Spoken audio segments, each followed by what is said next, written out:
Procurement Committee is compliance with the stringent processes. Definitely, Mr. Chairman. We vet suppliers, we thoroughly vet contractors. Yeah, because We do, Mr. Chairman. Thank you, Thank you po, Attorney, Mr. Chair. Mr. Chair, kasi kanina po nasabi po ni Attorney Ronald, and it's a good thing that you mentioned about yung background check, di ba? Because in bidding process, you do not only measure the capacity, the assets of the company to be able to deliver the services or the projects that you intend to award to that company, but you also do vetting processes in by way of checking the background of each of these companies. Is it correct? We do. And partly the reason why you are checking the background of each of this company, because you're opening up also the bidding, because you're talking about huge projects, di ba?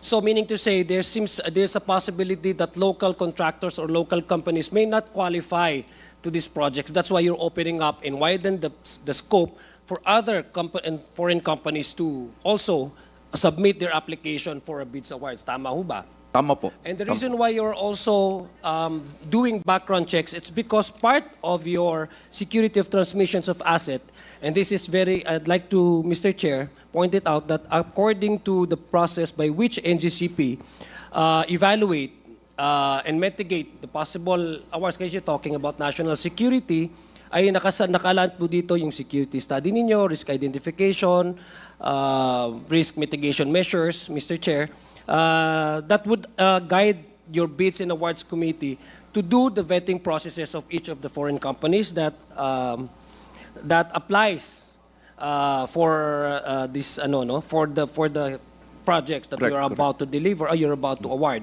Kasi it also speaks not only for internal organization processes of NGCP, but it also speaks about the national security concerns. Tama po ba? Tama po. Tama okay. So yung para dun sa mga suppliers and contractors po, no? Tama po ba yon? Tama po, Mr. Chairman. Okay. Thank you. Mr. Chair, I'd just like to invite the attention of everyone here, especially NGCP, since we're talking about a very stringent bids and awards committee that you open up to not only local companies but even foreign companies to be able to participate. I just like to, kasi in the previous hearings, Mr. Chair, I believe there was a request by the committee to submit the list of all those companies that have already been awarded with certain contracts or certain projects. And I have here, Mr. Chair, this is based on the list of contractors to whom NGCP awarded this project. This is also a letter, I guess, dated January 6, 2025, a list of the contractors per project since 2009. And there seems to be a list of all the contractors, but I just want to follow up on certain number of foreign contractors, which apparently happens to be Chinese-owned. No? Alaman po natin ng China, there's no such thing in China as privately owned companies. No?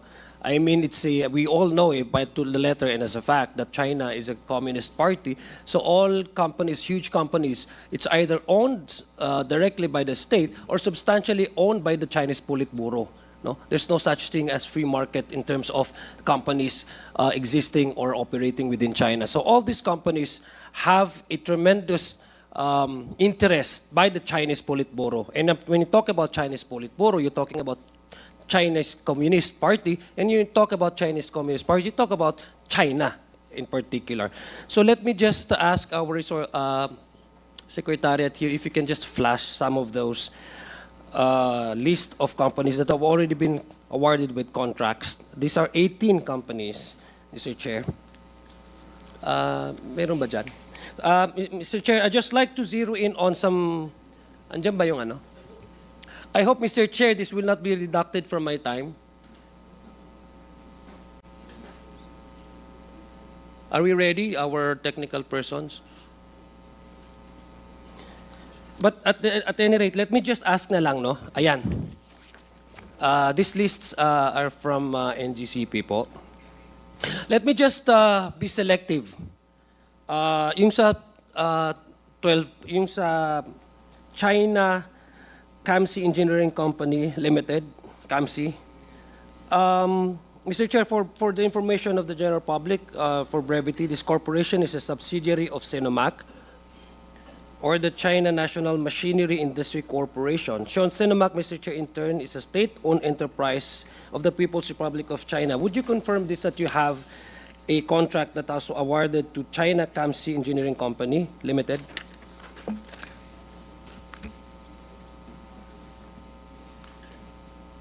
Yes, Mr. Almeida. We confirm, Mr. Chair. We Okay. have a process. See, thank you very much. In that Sinomac, just recently, I guess, Mr. Chair, has constructed on March 28. I think this has already been ano no? Tapos na po itong project ng Rico. Can you ask the next slide? Yeah. So that's a project, Mr. Chair. The total contract value of $73.04 million. This is the Chico River Pump Irrigation Project. Would you confirm that this actually happened, Mr. Chair? Attorney, Mr. Rico Vega. Mr. Chair, that is not an NGCP project. Oh, okay, that's not in GCP. No. Oh, that's the picture. Okay, thank you very much. This is a good thing about having this presentation because you can either confirm nor deny, no? So thank you. But Mr. Chair, KAMSI, according to our research po, the Sinomac, no, KAMSI is also the barred entity according to Asian Development Bank's database. Can we follow the next slide? Can we present the next slide? The reason why I'm showing you this po, Attorney Sagayo, is to dispel the rumors that we are closing the gap. If possible, walang portal to any foreign manipulation sa ating transmission ng energy power. No? Okay. This would anyway provide this committee, and for your understanding as well, na kailangan talagang tamang yung sinabi ni Congressman Ernix, na tama magkakasama-sama tayo dito pagdating sa pagprotekta na ating national sovereignty. No? True. So, would you know, Mr. Chair, Attorney Sagayo, are you familiar that the same company has already been, according to Asian Development Bank's database, that there was a report of an anti-corruption integrity standards violation on the grounds of anti-corruption integrity standards. So, according po sa Asian Development Bank, ay ban po itong kumpanya na ito. The barred entity according to the classification of Asian Development Bank. And even corroborated also by the World Bank that this company has committed so much violations in other countries. Would you be familiar with this, Mr. Chair, Attorney Sagayo?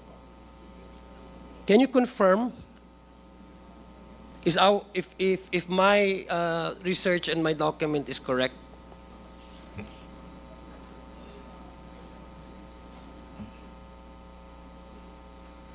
By the way, ang project po, according to the document that I have, ang project po ng KAMSI na na-awardan po is the project of upgrading of transmission line. Tama po ba? Ito po yung supply and delivery of various equipment, materials, and accessories for Western Luzon, 500 kV backbone project, Stage 2, Schedule 3, second rebidding, SP23.W, ito mga technical na to. So, bali, according to the data that I have, the upgrading of the Panitan Nabas 138 kV transmission line. This was already awarded to the same company that I have been mentioning, as well as Visayas Substation Upgrading Project 2, Schedule 4, to design, supply, installation, testing, commissioning of high voltage equipment, including secondary devices, and DGIL substation. Visayas Substation Upgrading Project 2, again, rebidding offshore portion. So there are all the, can we ask our technical people to please show those projects and that have already been awarded to this company? Can you confirm, Attorney Sagayo, Attorney Rico, have you already awarded all these projects to this company? Yeah. Can we request to, again, show the list Okay. Can you show the list? Those are the projects. for China KAMSI? Yeah.